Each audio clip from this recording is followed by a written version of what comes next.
ঘরের স্ত্রী স্বামী পানি খেয়ে রাখলে স্ত্রী সেই গ্লাসেও খায় না, আছে না? অনেক স্ত্রী এমন আছে না? অনেক বড় লোকের স্ত্রী আছে, তার জন্য আলাদা গ্লাস, তার জন্য আলাদা সব কিছু। স্বামী যেই গ্লাসে খাবে ওই গ্লাসটা পর্যন্ত ইউজ করে না। অথচ রাসূল সাল্লাল্লাহু আলাইহি ওয়াসাল্লামের সুন্নাহ কি? আম্মাজান আয়েশা রাদিয়াল্লাহু তাআলা আনহা যেই জায়গায় খেতেন, যেই পেয়ালায় যেই জায়গায় মুখ লাগিয়ে পানি পান করতেন, আল্লাহর হাবিব ওই জায়গাটা মার্ক করে রাখতেন, দেখে রাখতেন।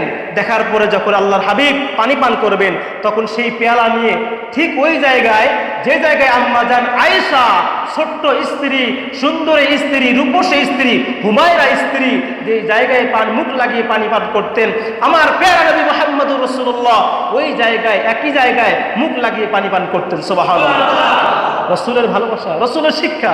অথচ এমনও স্বামী আছে, স্ত্রী যেই প্লেটে খায় ওই প্লেটে স্বামী খায় না, যেই গ্লাসে খায় স্বামীও খায় না, আবার স্বামী যেইটাতে খায় স্ত্রীও খায় না। এটা ইসলামের শিক্ষা না, এটা ইসলামের আদর্শ না, এটা আমার হাবিবের আদর্শ না।